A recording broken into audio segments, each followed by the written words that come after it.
Hi colleagues, and happy Friday to all of you.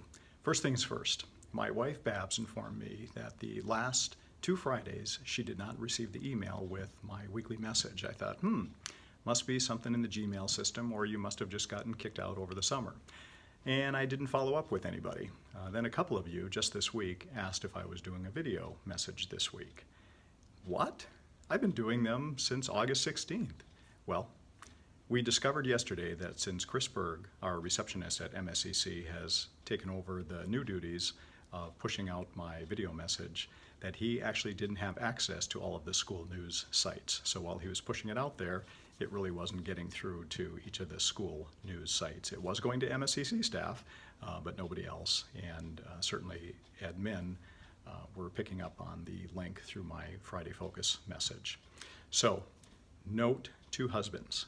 Listen to your spouse always. So in the email that Chris pushed out today, you're going to see multiple links from the last video messages that I pushed out that you haven't seen. And I know Tracy Nelson at Lake Agassiz will surely watch each one. Great news, our K-12 enrollment is up 126 students compared to the same time last year. Our demographer, Rob Schwartz, was spot on in his projections, and our enrollment trend is encouraging because our largest class size is kindergarten. So I am extremely positive and looking forward to the future of pre-K through 12 education in Grand Forks. Last evening we held our first facilities community meeting at Valley Middle School. We had about 50 people in attendance, and I want to thank Principal Todd Selk and Associate Principal Jody Dodson and all of the Valley Middle School colleagues who attended the meeting. They were about 75% of the people in the audience, and I'm certainly proud of their representation. Also thanks to 4 of our board members who attended, Doug Carpenter, Bill Palmasino, Eric Lunn, and Cynthia Schab. We had a good start, and our next meeting will be for the community on Tuesday, September 10th at Discovery Elementary School at 6:30 p.m. The Thought Exchange e-portal link is now open to you, and you can find that on our website. What you're going to find within this link is a 90-second video introduction from me about the community engagement process as it relates to facilities planning over the next generation. And it also includes the PowerPoint presentation with a voiceover, so you can listen to the presentation and follow the slides, and then that will lead you to the concluding 3 questions where you can all weigh in. And we're really looking forward to feedback from everybody across the community through this e-portal because this will allow everybody to have a voice in the process. And this portal is going to be open through September 27th, and I'm just really excited about internal and external people being a part of the conversation. So your opinions and perspectives matter, so please, please take the time to weigh in. Thank you. This past Tuesday evening, the District Strategic Planning Committee met from 5 to 7 o'clock.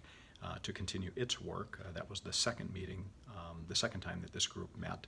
There was one other meeting in between, and that was with community leaders who also responded to some questions about the direction of the school district. And I want to thank the 40-member group for doing some of the heavy and engaging work that will set the stage for the district over the next 1 to 3 to 5 years. To all of our colleagues working overtime on this committee, thank you very much. On Saturday, September 28th, Grand Forks will host the State Kindergarten Teachers Conference at Winship Elementary School.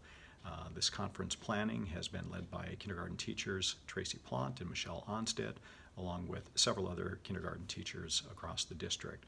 And just a side note, because when I was a principal, I was the grade level chair for kindergarten, and this is the group just under 20 years ago who started the North Dakota Kindergarten Teachers Association and started with a yearly and now an every other year conference, and they were the people really who pushed some legislation through to get to full day kindergarten. So thanks to the people who have come before us, and thanks to all of our kindergarten teachers for hosting this conference, and thank you to Winship Elementary School for opening its doors for the state conference. Again, September 28th, and it looks like a great keynote speaker will be here. This week I made stops to Schrader Middle School, Lewis and Clark, Red River, South, and had second visits to Central High School and Head Start respectively. In all these visits, I'm incredibly thankful for how well maintained our facilities are from an aesthetics perspective and for how schedules are running smoothly after 9 days of school. Marzano's routines and procedures have been highlighted. So thanks to all of you for getting all students off to a great start. Business Manager Scott Berge, BNG Director Chris Arnold, and School Board Officers Bill Palmasino and Amber Flynn and I have been going on KNOX Talk Radio once per month since last spring to keep the public informed on school district happenings, from budget to facilities to safety and security. And I'm just sharing that with you so you know we're trying to be fully transparent here with engaging the public through multiple venues. And as you can see, I have my UND gear on today in preparation for the UND NDSU football game tomorrow. I'm not making any bold predictions, but I do hope those of you who have Bison memorabilia hanging in your classrooms or workspaces have as good of a weekend as those of us truly loyal to the University of North Dakota. And with that, all the best for a great weekend.